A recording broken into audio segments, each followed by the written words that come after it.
first in HD. 11 News.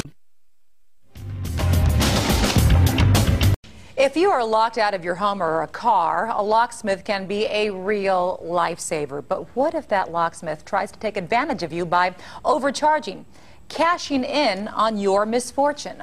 11 News viewers called to report problems they've encountered, and we investigated. Here's what reporter Allison Triarci uncovered. In the middle of dinner at a local restaurant, Stuart Presnell heard screaming and went outside. He was pushing her down and hitting her. A man beat up his girlfriend and then took off with her keys. Help arrived and only made things worse. Well, I think they take advantage of people that are in situations where they know they have them between a rock and a hard place. Presnell says police called Katie Locks so the woman could get a new set of keys. But Presnell says the locksmith showed up and demanded more money. And he said it's going to be $189. And I said, well, you told the police officer it's going to be $129. Presnell says he asked a few questions and then the locksmith left, leaving the woman locked out of her car at nearly midnight. The price they quote you should be the price that they end up charging you. Jeff Flack is affiliated with the Associated Locksmiths of America, which regulates locksmiths. He says if you give a locksmith the make and model of your car, you should get an accurate quote. People being quoted $40, $60, and then the locksmith comes, does the unlock, and they're charged. They end up charging $150, $250. Katie Locks advertises a local phone number, but the company's based out of Irving. Just like this is supposed to be 24/7 emergency locksmith in Northwest Houston, but it's a sandwich shop.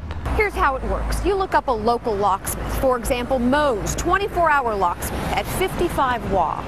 Well, it turns out 55 WA is an office building. And when you call the number, you actually are connected to USA Locksmith, a company that operates in many states with offices not in Houston, but in New Jersey.